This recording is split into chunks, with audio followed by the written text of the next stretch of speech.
Hello and welcome to VOA's Red Carpet. I'm your host, Sunday Shomari. On this episode of Red Carpet, we have women on the Principe Island turning trash into jewelry, and Arts of Africa Gallery reopens the Denver Art Museum in Colorado. Let's get on with the show.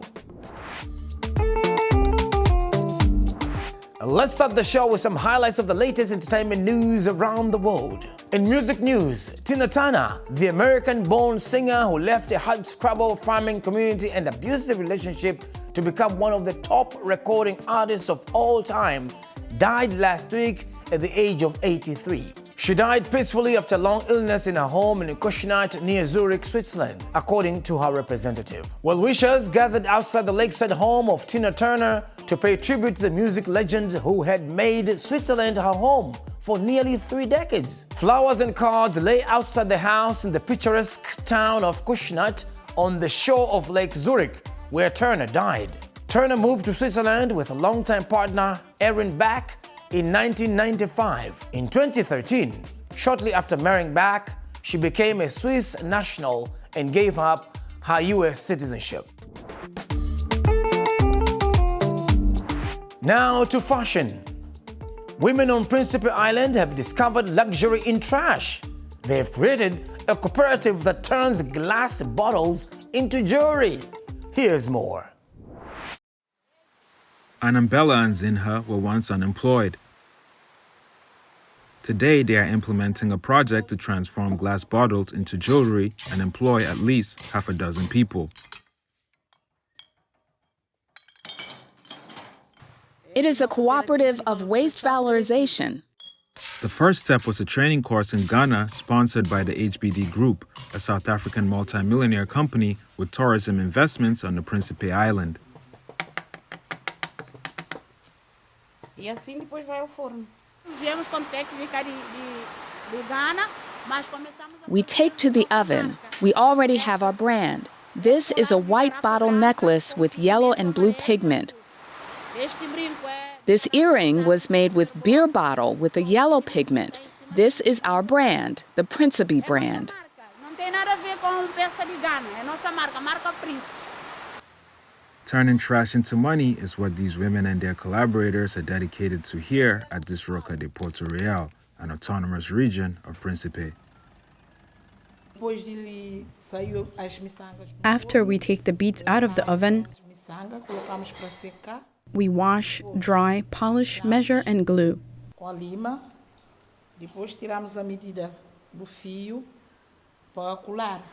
In March this year, Annabella was in Senegal where she trained some women from Guinea-Bissau, Tunisia, and France on techniques for transforming bottles into costume jewelry. Annabella and Zinha also intend to transform bottles into sand for civil construction works. Now we intend to save money to buy a machine to grind the glass. Here, there's a shortage of sand. If we had the machine, we would sell a lot of glass sand. The manufacturing of organic compost for agriculture is another initiative of these two entrepreneurs, seen by regional authorities as the best example of women empowerment. The ladies have made great progress on this project. They are already known in other countries. They export their product to Sao Tome, among others. They are reference. Tourists want to see what is ours. And they are able to show that. They are the image. We make a point spreading the word so that they inspire other women. Divulgá-las e mais do que isso, também elas serem, digamos, a porta para incentivo para outras mulheres. From the garbage, Annabella and Zinha produce a luxury that daily attracts dozens of tourists visiting the island of Principe.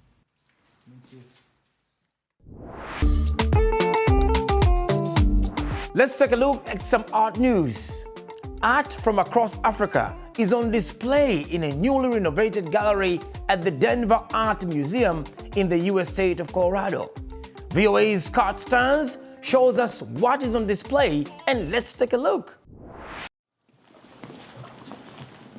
The new Arts of Africa gallery at the Denver Art Museum mixes historic and contemporary designs, showcasing a collection of masks in ways truer to their cultural roles, says museum fellow Adekunle Adeniji. It's a part of the society.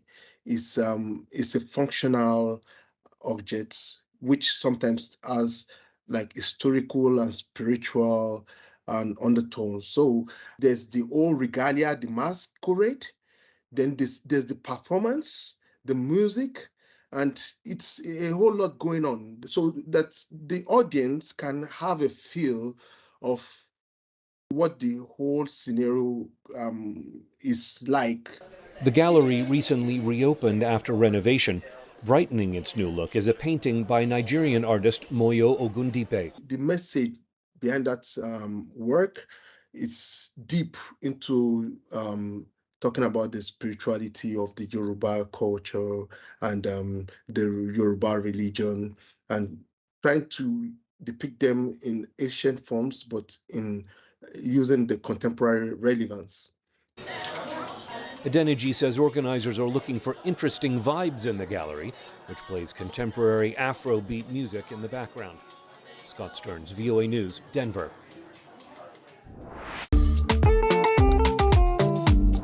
Here's some more art news. Jared Owens isn't just an artist, he's a survivor. He served more than 13 years and 3 months in a U.S. federal prison for narcotics conspiracy charge. During his incarceration, he rediscovered a newfound passion for art that helped him cope with living in prison. VOA's Aaron Fedar brings us his story from New York City. Let's take a look.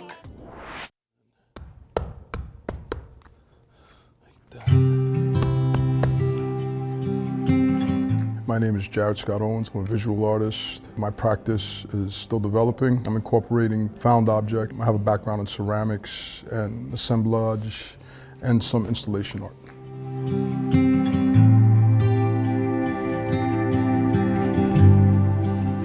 I went to prison for conspiracy to possess narcotics, cocaine. It was like my 5th year. I was walking through the rec yard and they had a ceramic program there. I mean, I remember that I did ceramics as a child. It was my first love. So I started going in there. I got the ceramic bug, which is a weird bug to get, but the ceramic bug is good because it's very Zen-like, so to take your mind off of your situation. So I needed that. And then eventually wound up teaching classes and taking over a lot of responsibilities inside the ceramic room itself, teaching other guys throughout the years. I segued into painting because I always painted too. I had an easel in junior high school and high school. And then I started really looking at art in magazines, and I said, you know what, I need to paint. I understand the language, what it takes to do it, and I didn't have the material to do it, but I could visualize what it was to paint. How art helped me in prison was definitely a coping mechanism, but it was also an exercise in seeing what I can get away with while I was in there. I always need to feel like I'm breaking the law for some reason, and art made me feel like I was breaking the law while I was in prison without really doing anything that's going to get me in big trouble.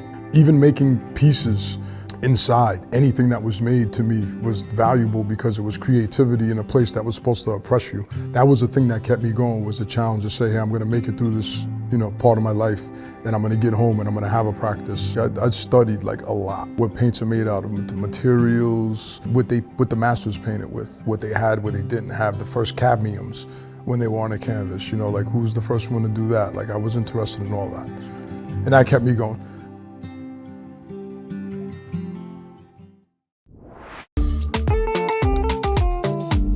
Let's look at some more music news. After an anonymous TikToker created a song using artificial intelligence that fooled many into thinking it was made by pop stars, experts say that the music industry will have to decide how to handle AI music. Deanna Mitchell has the story. I'm scared. This ain't Drake. From the lyrics to the beat to the voices.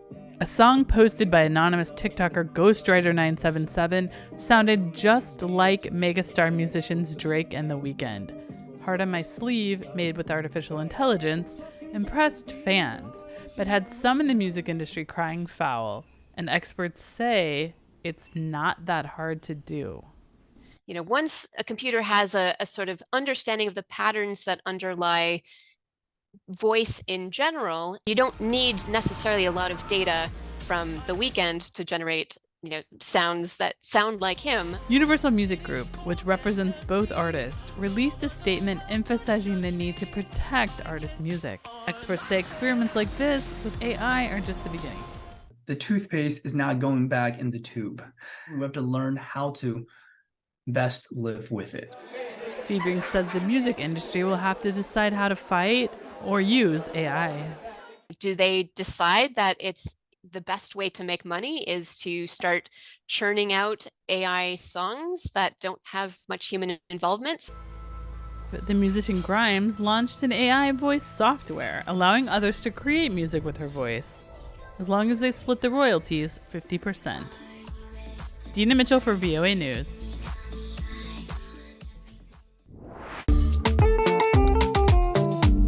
And now to sports news. At 26 years old and standing at 6'1", Mohamedou Diagne delighted the public during the Sahara Conference of the Basketball Africa League BAL. We focus on this former military child who developed his skills at the military academy Principe of St. Louis in Senegal. Here's the report by a correspondent in Dakar, Seydina Abagweye, with images by Serigne Saliu Deme. Here's more. A memorable dunk and indescribable joy on the stands of Dakar Arena.